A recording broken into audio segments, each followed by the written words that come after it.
Middle east में जिस तरह के हालात बने हुए हैं उसे लेकर भारत में भी अब गैस और जो तेल है उसकी किल्लत नजर आने लगी है। हालांकि भारत सरकार का कहना है कि इस वक्त तो कोई कमी नहीं है, लेकिन हो सकता है आगे आने वाले दिनों के लिए कुछ दिक्कत आए और इसके लिए तैयारी शुरू कर दी गई है। लेकिन इसी बीच इसे लेकर एक बड़ी खबर सामने आ रही है। जी हां, ईरान इजराइल अमेरिका की जंग से भारत में रसोई गैस का जो संकट पैदा हो गया था वो अब बहुत जल्दी दूर होने वाला है, क्योंकि सरकार इस संकट से निपटने की कोशिश कर रही है।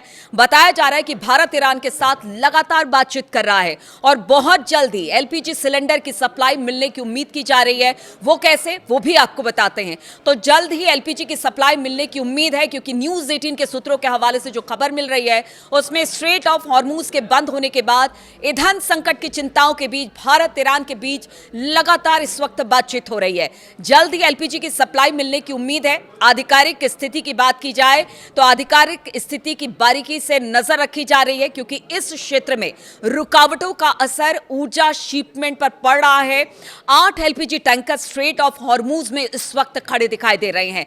सूत्रों के अनुसार इसमें से 8 एलपीजी टैंकर इस समय स्ट्रेट ऑफ हॉर्मूज से ठीक पहले खड़े हैं। सरकार इन जहाजों की आवाजाही को आसान बनाने के लिए ईरान के संपर्क में है। बताया जा रहा है कि आज चौथे दिन भी एस जयशंकर की बातचीत हुई है अब्बास अरागची से। अधिकारियों ने बताया है कि ईरानी अधिकारी इस प्रक्रिया में सहयोग कर रहे हैं और उन्हें अपने इन मरीनों की भी चिंता है, जो कि इस वक्त, ये आप सुनिए, समझिए कि किस तरह से ईरान के बहुत सारे लोग हैं जो कि इस वक्त भारत में हैं और इस समय भारत में लगभग 250 ईरानी नाविक इंडिया में मौजूद है, जो कि घर लौटने का इंतजार कर रहे हैं। और उसी को लेकर बताया जा रहा है कि भारतीय अधिकारी लगातार उनके लौटने का इंतजाम कर रहे हैं। भारतीय अधिकारियों ने उन्हें रहने की जगह दी है, जबकि उनके घर लौटने के इंतजाम भी किए जा रहे हैं। यानी एक तरह से कह लीजिए ईरान और भारत के बीच में कुछ समझौते हो रहे हैं, जिसके बाद कहा जा रहा है कि जो एलपीजी से लदा जो जहाज है वो शायद हॉर्मूज, स्ट्रेट ऑफ हॉर्मूज से छोड़ दिया जाए भारत आने के लिए। और इसी को लेकर ये बड़ी खबर सामने आ रही है। सरकार संकट से निपटने की कोशिश में जुटी हुई है। बताया जा रहा है कि सरकार का संकट प्रबंधन गुट एक पूरी योजना पर काम कर रहा है, ताकि यह सुनिश्चित किया जा सके कि भारत को किसी बड़ी रुकावट का सामना ना करना पड़े। अधिकारी स्थिति का जायजा ले रहे हैं और एलपीजी कुकिंग गैस की सप्लाई को संभालने के लिए संबंधित अधिकारियों के साथ तालमेल बिठाने की भी लगातार कोशिश, चाहे वो केंद्र सरकार हो या फिर राज्य सरकार हो, दोनों की तरफ से की जा रही है। एलपीजी आयात पर भारत कितना निर्भर है खाड़ी देशों पर, ये आपको बताते हैं। तो भारत अपनी एलपीजी जरूरतों का लगभग 60 से 67% जो हिस्सा है वो आयात करता है और इस आयात का एक बड़ा हिस्सा स्ट्रेट ऑफ हॉर्मूज के रास्ते खाड़ी देशों के सप्लायर जैसे कि सऊदी अरब हो गया, कतर हो गया, इनके साथ करता है।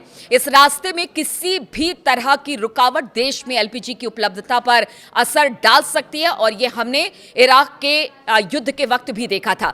अब एक बार फिर उसी तरह का संकट है, इसलिए भारत जो एलपीजी शिपमेंट की जो सुरक्षित आवाजाही है वो सुनिश्चित करना चाहता है और इसके लिए उच्च स्तरीय बातचीत दोनों देश यानी ईरान और भारत के बीच चल रहा है। इसमें विदेश मंत्री एस जयशंकर और ईरानी विदेश मंत्री अब्बास अरागची के बीच कई बार फोन पर बातचीत भी शामिल बताई जा रही है। और अगर सब कुछ ठीक रहा तो बताया जा रहा है कि जो एलपीजी से लदा जो जहाज है वो 4 शिप ऐसे हैं जो कि इस वक्त स्ट्रेट ऑफ हॉर्मूज के पास खड़े हैं। अगर बातचीत सकारात्मक रहती है तो इसके बाद कहा जा रहा है कि ये चारों जहाज जब भारत आएंगे तो इससे एलपीजी की जो समस्या इस वक्त बड़ी दिखाई दे रही है भारत के सामने, वो जरूर कम होती दिखाई देगी।